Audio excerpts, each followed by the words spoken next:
que dicen y que en lo suyo son un ejemplo. Hoy, en Vida y Obra. José Eduardo Abadi y Bárbara Abadi. Bravo. Yo también me aplaudo por uno, ¿no? Por supuesto, si nos aplaude uno. A Bárbara. Bueno, a los dos. ¿Cómo me gusta que hayan venido? José Eduardo, que somos amigos, además, que lo quiero mucho, que lo admiro mucho. Bueno, todos lo conocen. ¿Qué presentación puedo hacer? Médico, psiquiatra, psicoanalista, escritor. Ayer fue el día del escritor, o sea, su día. Dramaturgo, compartimos la pasión por el teatro también. Bueno, y compartimos varias cosas, ¿no? Varias cosas. Él, en este caso yo estaba pensando de padre y de hija, porque la hija es psicóloga y se dedica también al psicoanálisis, y en este caso una hija que hace lo mismo que el papá, como él hace lo mismo que su papá, como yo hago algo parecido que mi papá. Tenemos varias cosas en común y podemos arrancar por ahí. Esto de padres a hijas, de padres a hijos, de la continuidad. ¿Cómo sienten esa continuidad? Dado que soy un caballero, le cedo la palabra a una colega que admiro. Hola, ¿qué tal? Hola, Barbie. Bueno, está buena la pregunta. Es algo que a veces se pregunta de distintos modos, ¿no? Y hay distintos modos de formularlo que a veces también esconden distintos prejuicios o preconceptos sobre eso. Cada uno podrá hablar desde su experiencia personal, no siempre es idéntico. Y precisamente tampoco es idéntico lo que uno hace. No sé qué dirá José, entiendo que vos, José, continuaste algo así del camino de tu padre y uno siempre le pone el sello propio a lo que hace, ¿no? Lo mismo, porque es el estilo de cada uno, las marcas de la época, las marcas singulares de cada uno, y me parece que en esa continuidad y diferencia es súper interesante, ¿no? Tanto el encuentro con el otro, en mi caso con José, vos con Mauricio, de lo que continúa y lo novedoso. Y bueno, y después está el modo singular de cada uno, ¿no? De transitar eso. Hay cuestiones que lógicamente se imprimen en uno desde que uno es chico y uno va como tomando, y me parece que hay una marca también de algo amoroso con la disciplina o con eso que uno quiere, ¿no? Como continuar. Yo me acuerdo que decía antes de decidir dedicarme al psicoanálisis, que en mi casa nunca se dijo, ay, qué perseguido, era siempre qué paranoico. No se decía qué bajón, era qué depresión, ¿no? Como Claro. la terminología. Tenían los términos posta, ¿no? Me siento medio vacío en el pecho, era angustia, claramente. Claro. Había como una cuestión de estar siempre empapado de eso y los temas de conversación en la mesa, el enfoque, el modo de pensar algo, una película, un libro, el modo de como un sesgo, se dice hoy, Sí. y uno lo puede pensar como una mirada. Y eso, por supuesto, uno lo va tomando desde chico, uno lo puede elegir para hacer lo propio y continuarlo o no. Y en mi caso, claramente lo elegí. Algo de eso siempre despertó mi interés. Bueno, y tus hermanas de alguna manera también, es algo humanístico, actriz, filósofa, o sea, no es que a alguno le salió contador. Bueno, a veces cuando me han acusado más de adolescentes y no tanto de, vos porque haces lo mismo que mamá y papá, porque claro que mi madre también era psicoanalista. Vos haces lo mismo que mamá y papá. Perdón, le digo a mi hermana mayor, vos te dedicas a estética. Y mi madre era crítica de arte también. Claro. Y la chiquita, entre comillas, porque ya no es tan chiquita, María. pero la menor, es actriz, que es otra de las pasiones Es de verdad, mi padre. es cierto, es cierto. Pero bueno, yo creo que está bueno cuando pasa eso porque quiere decir que hubo algún deseo, alguna pasión en eso que se hacía, en este caso de mis padres, que se pudo transmitir. Sí, lo pero que se percibió de los hijos es que era algo que se vivía con entusiasmo, ¿no? No solo eso, sino que en el caso de ustedes, así como José sacó un libro con Mauricio, que yo lo tengo, que es divino, sacó un par de libros con su hija también, Sí. ¿no? Sí. Y yo ahí tengo para decir, perdón que te interrumpa, pero es para elogiarte, que mi padre siempre ha sido muy generoso Claro. en su modo de dar la palabra, de escuchar las opiniones. Lo sé porque a mí me supervisó mi primera obra teatral que estrené Lo hace fácil. 20 años atrás. No, lo hace fácil el escribir Sí. algo con él, el compartir. Sí. Yo creo que sí, coincido muchísimo, prácticamente en todo lo que ha dicho Bachi, pero justamente lo que hace a la singularidad de cada uno es esa continuidad que también se rompe en la diferencia, ¿no? Lo muy interesante de tener un camino común es que parece que es el mismo, pero no es el mismo. Es decir, cada uno le imprime a la letra de su nombre su propio sello, ¿no es así? Y en esa diferencia se crea actualidad, se crea singularidad, se crea la propia identidad. Yo creo que por eso me encanta lo que decía Didier Ancieux, que era un filósofo y un psicoanalista francés, cuando decía que un maestro le enseña a un discípulo, y acá podemos ir sin otorgarle al padre el carácter de maestro y al hijo el discípulo, pero sí la diferencia generacional. Un maestro le otorga al discípulo un montón de información y de representaciones que lo conforman, pero tiene que darle una que es la principal, una enseñanza que es la fundamental, a refutarlo. Es muy bueno. Claro. No solamente incorporar, sino que esa incorporación metabolizada también te permite decir, y eso no. Porque en el cuestionamiento, que tiene a través de la pregunta y la duda su ejercicio más fino, se crea esa diferencia que hace que hacemos lo mismo, no somos lo mismo. Eso es muy, muy importante para el desarrollo de cada uno. ¿Sabes, Pablo? Sí. ¿Sabes, Conrado? Yo creo que... Andrea, mi querida Andrea, eso me parece clave. Y que mi hija diga que fue tan sencillo, se está olvidando de una parte muy importante que la voy a develar acá delante de mis amigos y delante de nuestro... Ella empezó a estudiar historia y en un momento dado me llamó por teléfono, yo estaba en Australia, y me dice, papá, estoy estudiando historia, era una excelente alumna de historia. Me dice, me gusta la historia, pero ¿sabes qué? Creo que en el fondo quiero yo también ser psicoanalista. ¿Qué hago? Le digo, inmediatamente vas y te anotás en la facultad. Claro. Es decir, a veces hay como una cierta ansiedad o miedo que si repito una determinada actividad termine como opacado por lo anterior. No, Claro. uno en Que la me pregunta- comparen. Claro, y Sí. la diferencia hace la singularidad y nutre entonces y es interesante. Conrad. Para José, que dice crear la propia personalidad, dijo, pero tu madre también hacía psicoanálisis, o sea, eran madre y padre, y la pregunta era cómo fue crecer, y en esa época, con padres psicoanalistas, y se entiende, médico, psicoanalista, escritor, pero teatro, medios, que sos una figura reconocida, ¿cómo es toda esa mezcla? Claro, es cierto, así como Bárbara nació, como se llama, en una casa donde mi mujer era, además de crítica de arte, básicamente psicoanalista, tanto mi padre como mi madre eran psicoanalistas en una época interesante, ¿sabes, Conrado? Cuando yo era pibe, había 25 psicoanalistas en Buenos Aires, uno de ellos era mi viejo, y nadie sabía de qué se trataba bien esto. Yo lo cuento mucho en mi último libro, La curiosidad al diván, Sí. donde cuento los distintos encuentros que he tenido con distintos personajes del mundo de hoy. Y me decían, psicoanálisis, ¿qué viene a hacer eso? Y yo trataba de definirlo y no sabía bien. Y creo que la que daba, que parece ingenua hoy, es la que está más cerca. Y es un trabajo en el que vos ayudás a que el otro esté más contento. Hoy lo podemos poner de otro modo, Sí. que sea más feliz, que descubra más Te lo puedo hacer florido hasta donde quieras, Pablo. Pero en último término, Conrado, el psicoanálisis de lo que se trata es ayudar al otro a que pueda reescribir un argumento que lo haga más feliz. Y es cierto, estábamos, si vos querés, nutridos en algún sentido por esa tarea que hacían mis padres.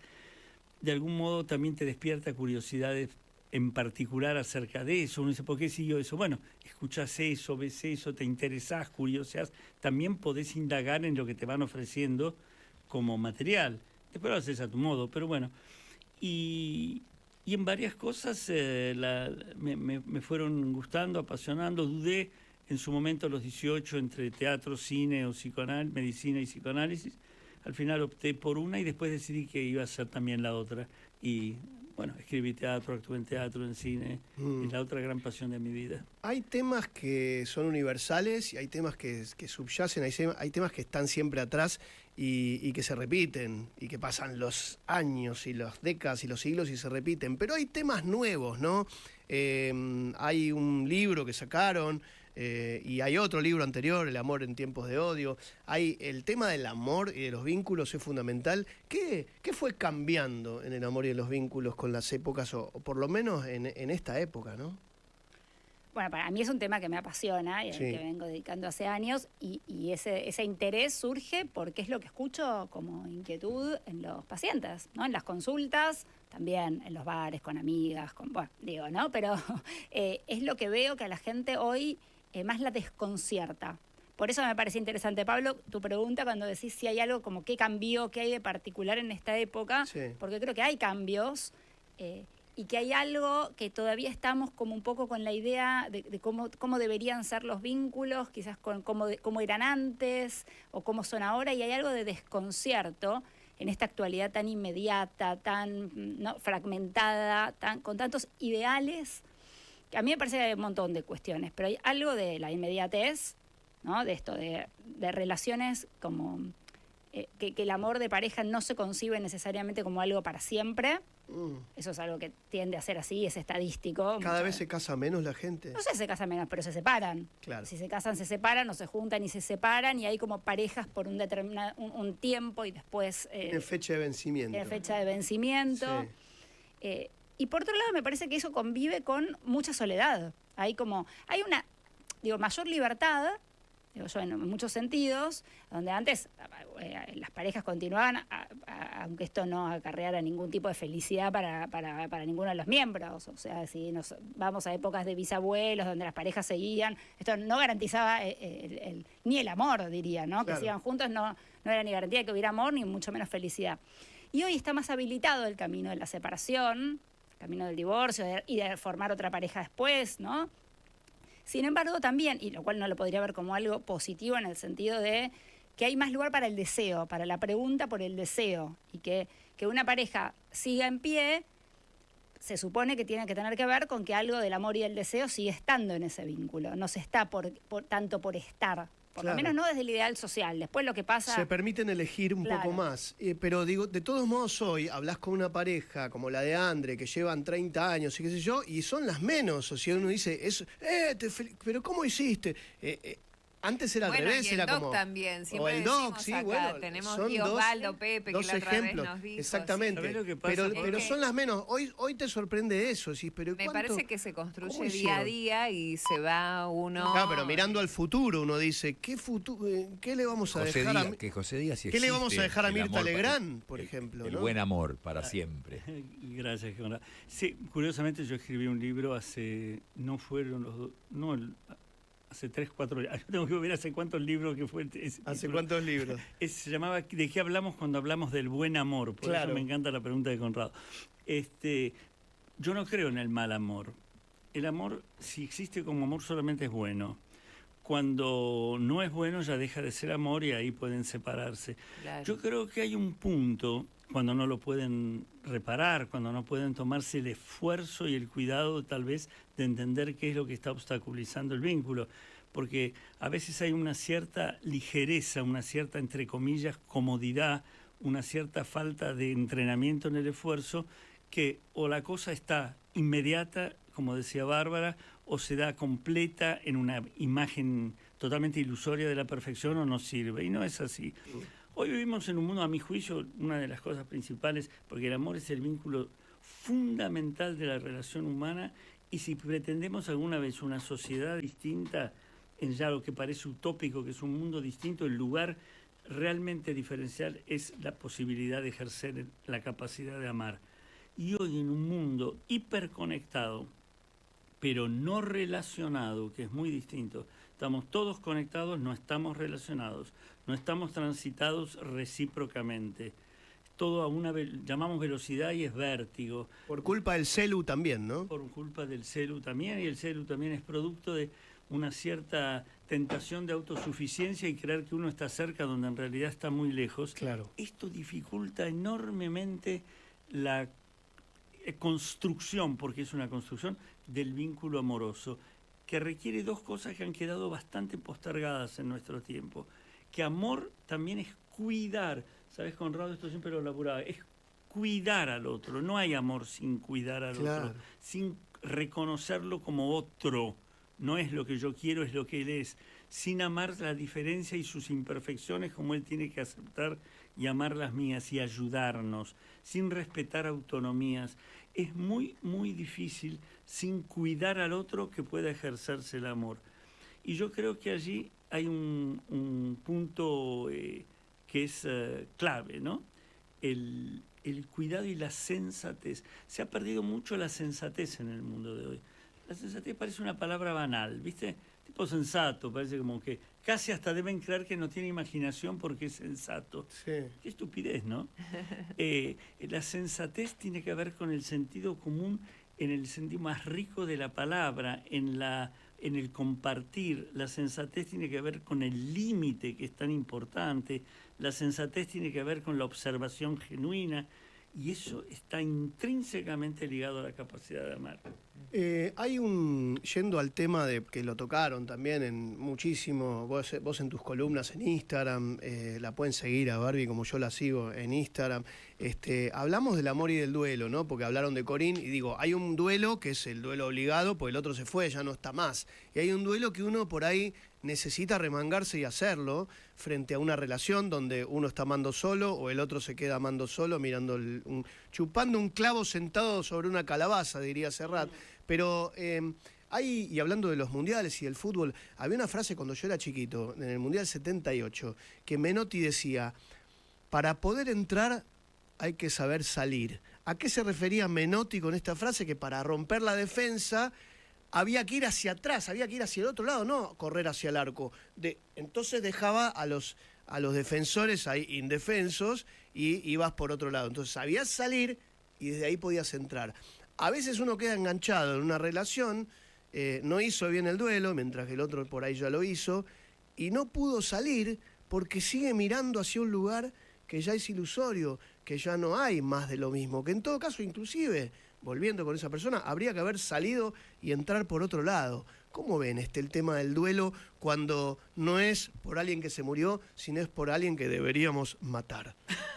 Me encantó lo de Menotti, no lo conocía, ahora tendré un nuevo referente. Y con la descripción que hiciste me hizo como acordar al ajedrez también, ¿no? Como una salida cerrada, una salida abierta, ¿qué hace con las fichas cuando se traban ahí en el medio? Y como uno insiste en pensar que es por un camino y quizás no, hay primero una pausa, una reflexión y quizás no es por insistir en el mismo camino de tengo que soltar, se dice hoy, ¿no? Y quizás sea por otro lado. Me parece que es clave el tema del duelo y las separaciones, dado que hablamos de que había muchas separaciones, ¿qué se hace con eso que se pierde? Claro. Hay un montón. ¿Cómo duelar y cuándo duelar? Claro, hay muchas cosas. Vos trajiste algo que tiene que ver con la ilusión y la expectativa, y yo lo escucho como algo muy frecuente, que es que a veces lo más difícil no es soltar, vamos a usar el término de época, a la otra persona, sino todas las ilusiones y expectativas que estaban anudados con el otro y con uno, en tanto formando parte de ese vínculo. Todo lo que uno había construido como lo que uno quería que pase, lo que uno imaginaba que iba a pasar, ese futuro fantaseado que tenía tanto que ver con ese vínculo y con la imagen que a uno le devolvía el estar en ese vínculo. Entonces es una reconfiguración del mundo interno de uno y una reconfiguración del mundo cotidiano. Una separación de un vínculo que fue importante, ¿no? Me refiero, por supuesto. Sí. Entonces, reconfiguración de la vida cotidiana es obvio, y uno dice, bueno, ¿cómo me organizo? Si hay hijos, con los chicos, me mudo, cambia la vida, la cotidianeidad. Pero también una reconfiguración del mundo interno, porque la pareja de uno, el otro, ocupa un lugar en el mundo interno muy importante. Uno deja de ser plural. Total, uno deja de ser plural, y uno deja de ser en un punto, no digo en un total, pero ese que uno era. Porque uno también se configura a uno mismo en tanto formando parte de ciertos vínculos. Cuando el otro se va, sea porque muere, que quizás es más contundente, o porque ya no está con uno, eso obliga a uno a qué lugar ocupaba uno para ese otro. Y ahora que no está más ese otro sosteniendo ese lugar, bueno, ¿qué hago con eso que yo era para el otro? ¿Quién soy sin el otro? Esto en casos de una relación, digamos, más de dependencia, por así hablar, o donde había mucho, todo puesto en el otro, que claramente no es lo recomendable. Lo recomendable. No hagan esto en sus casas. Puede dejar un vacío enorme, en el sentido de no soy nada sin el otro, que está, por supuesto que habría que trabajarlo, pero sin llegar a ese límite, también implica, cuando uno deja estar en un vínculo con alguien, reconfigurar el mundo interno de uno, la propia imagen de uno mismo, los deseos, y en un sentido bien concreto, los gustos. ¿Qué me gustaba hacer a mí?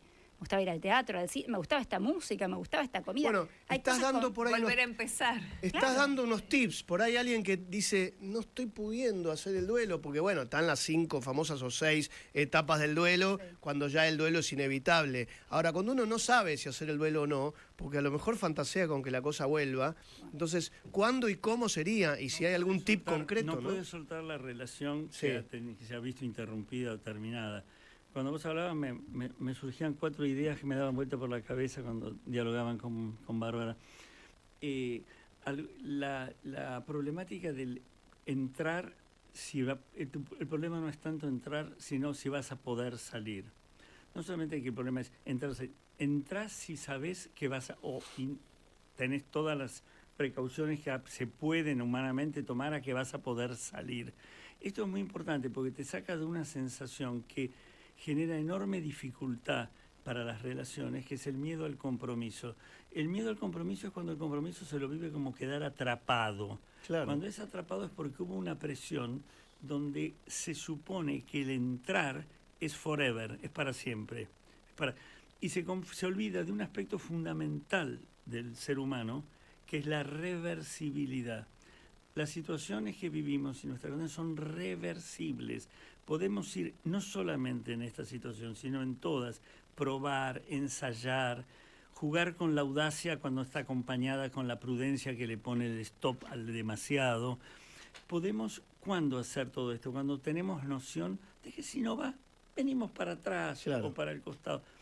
Y te voy a decir algo que suscitó una discusión bastante importante que tuve una vez, que tuve afuera, en el exterior, acerca del duelo, con algunos colegas, que yo creo que el duelo tiene un beneficio secreto.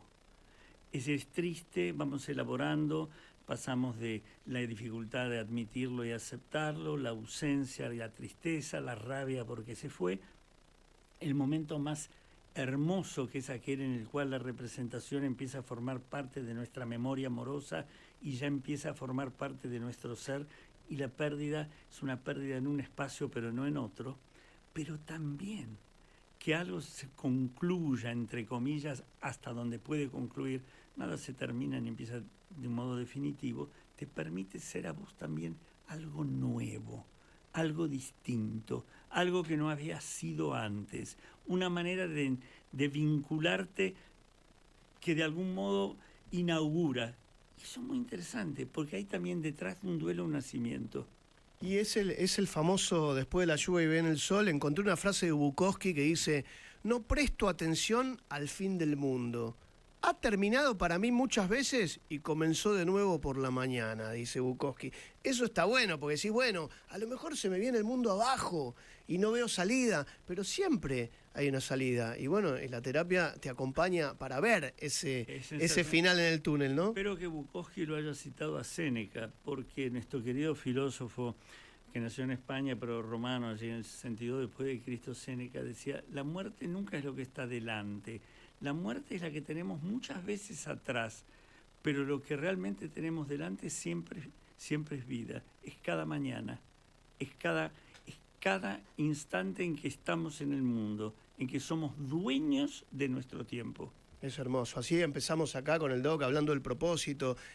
Andre, quiere hacer una pregunta. Los quiero cambiar de tema a Venga. los dos, a ver qué opinan. ¿Estamos todos con los ánimos muy alterados? ¿Está costando el manejo del estrés? Hoy, antes de entrar al programa, con Silvia en la producción veíamos que ayer, por ejemplo, hubo récord de accidentes de tránsito aquí en la ciudad de Buenos Aires. La gente está manejando muy alterada, hay mucho choque, más allá de lo que pueda ser el clima, la visibilidad bien temprano en la mañana, con neblinas, bancos de niebla.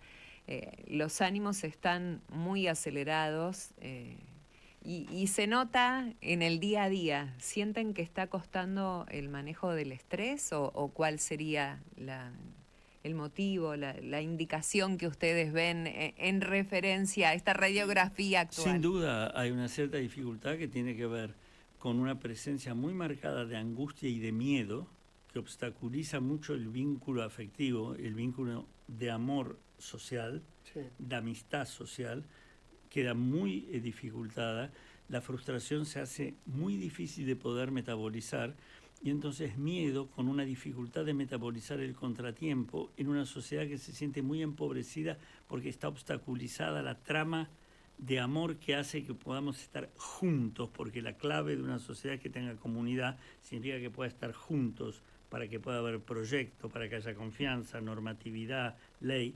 Cuando eso está alterado, cuando está herido, sin la menor duda cualquier disparador hace que la descarga sea, como decís vos, inadecuada, sea violenta, sea a veces autodestructiva. No olvidemos, por ejemplo, las estadísticas de los suicidios en la juventud es alarmante. Tremendo. Primera causa de muerte debajo de los 40 años. Increíble. Mirá lo que dice Sí. Conrado. Que creo que también vivimos muy hiperestimulados, hiperexigidos, Comparándonos, eso es el Comparándonos, veneno tal de la cual. comparación. comparándonos tal cual y aturdidos por estímulos. Digo, uno abre Instagram, TikTok, cualquiera, y hay que saber de todo, hay que entender todo. Y hay algo de la imagen, y con la imagen no me refiero solo a cómo uno se ve, pero también, ¿no? De todo lo que hay que hacer, que hay que poder, que hay que sostener. Creo que estamos como, vivimos esto, como... Pero ponés el acento, Bárbara, como en el futuro, ¿no? Todo lo que tengo que tener, todo lo que me falta, todo lo que... Claro. Es decir, ¿qué dice todo eso? Que no puedo estar conmigo, Claro. no puedo estar feliz con quien soy. Mucha presión. puedo estar Que no se satisfecho puede con quien- descansar, simplemente estar haciendo nada. No, uno siempre está consumiendo algo, imágenes, ideas, cosas que tiene que aprender, comprar, tips para. Me parece que al volante claramente el celular es mortífero, ¿no? Ni hablar, pero que también hay esto como poca capacidad de bueno, llegó el semáforo, espera, llego después. Hay todo el tiempo un Hay como una apuro. irritación. Hay una, yo Sí. creo que, La mirada mira, está puesta afuera, que tiene Sí. que ver con el comparar. Acá no importa si tengo que tener más, cuánto tiene el otro. Acá hay una incapacidad de lo propio, ¿no es así? De no importa qué casa tengo, hay una más grande, salió este coche, me falta aquel. Es todo un disparate, enfermo. Es decir, la enorme dificultad que hay de poder gozar de lo que uno es y tiene. No se puede si el referente comparativo está insistiendo continuamente en lo que falta. sí, ¿Quién yo dijo que tengo, falta? Pero alguien dijo lo de la adaptación hedónica. Ese es el problema. La adaptación hedónica es que tengas lo que tengas, en cuanto lo tenés, deja de ser un objeto Claro. de interés, querés más. hay una podés ser resistencia. vos. Yo creo que nosotros tenemos que promulgar la resistencia a un montón de cosas. Como la resistencia, viste, en la época de que decían, no, somos del ejército de la resistencia, hay que resistirse a esta cosa de, creo yo, viste que hay una tendencia como el rechazo al rechazo, el miedo al rechazo, la poca tolerancia a la frustración. Todo eso nos pasa por los celulares, porque evidentemente los pibes tienen la peor, porque nosotros somos anfibios, podemos dejar el celular de lado Claro. y relajarnos con eso. Yo en mis clases de teatro saben que durante 2 horas se dejan en una caja los celulares. Y les cambia la vida, pues Sí. primero se resiste, pero ¿cómo? Y si me llama alguien, no, vos avisá, lo pones en modo avión, va en una caja. Eso es resistirse a todo esto que estamos diciendo, que es bastante nocivo Hay para una los palabra que vínculos, ¿no? podríamos agregar, eso me encanta lo que decís. Sí. Y podríamos agregar resistirse y recuperarse. La patentamos, Pablo, y la empezamos a promocionar. Sí, mi viejo tenía en la canción Se agrega, Convencernos, Conrado, lo hacemos entre los tres. claro, recuperar la identidad, plantarnos en los pies, crecer hasta tapar la inmadurez y ser al menos una vez nosotros, tan nosotros como debe ser, ¿no? Hablaba de la identidad y de quiénes somos. Vamos un poquito a hablar de lo que veníamos hablando, de envejecimiento, del propósito. ¿Cómo relajarse ante el paso del tiempo? Digo, ¿cómo tener una vejez feliz y plena? No pasa el tiempo es eterno, pasamos nosotros. ¿No pasa? Pasamos Ah, nosotros. no ok. te confundas. No, hablábamos de que en realidad, ahora que están tratando de comprar el tiempo es lo más valioso, creo yo, que tenemos, pero también el que tiene un mambo, que soy yo. Yo quiero confesar, a los 18 ya me preocupé por cumplir 18, imagínate ahora. Es decir, ¿cómo jugamos ese duelo con el paso del tiempo? Uf, qué pregunta. Duelar ¿no? el tiempo. Sí, duelar el tiempo, duelar la juventud, o quizás duelar la idea que en la juventud es muy frecuente, que todo es posible, ¿no? Sí. Que uno puede tener 1000 versiones de uno mismo y uno va a hacer 1000 cosas, 1000 profesiones, 1000 viajes, 1000... Después se da cuenta que no, 1000 profesiones uno no va a hacer, Claro. ¿no? Como que bueno, y creo que también volviendo a la cuestión de época, hoy existe la idea de que hay como como un catálogo infinito de vidas, ¿no? Como que uno puede vivir acá, allá, como si fuera, ¿no? La IA y uno le dice, decorame esto distinto y que uno puede... No, eso no es cierto. No. Uno no tiene infinitas posibilidades. Y esta limitación también puede relajar, puede tranquilizar. No es todo posible. Yo no me voy a ir a Japón y vivir como una budista. Esa ya la descarto. Es decir, eventualmente, pero no es mi elección y yo no estoy jugada ahí. Claro. Entonces, la limitación libera también. Me parece, si uno puede aceptar Muy bueno. que uno no tiene infinitas, que uno no va a ser, no sé, ¿no? Que vos no vas a ser Messi, que el chico lo digo bien, porque los chicos todos quieren ser futbolistas, que el chico de hoy de 12, 15, juega bien a la pelota, buenísimo, vas a ser un muy buen jugador de club, es maravilloso, pero si está todo el tiempo esperando ser Messi, se le va a complicar si todos quieren ser Messi.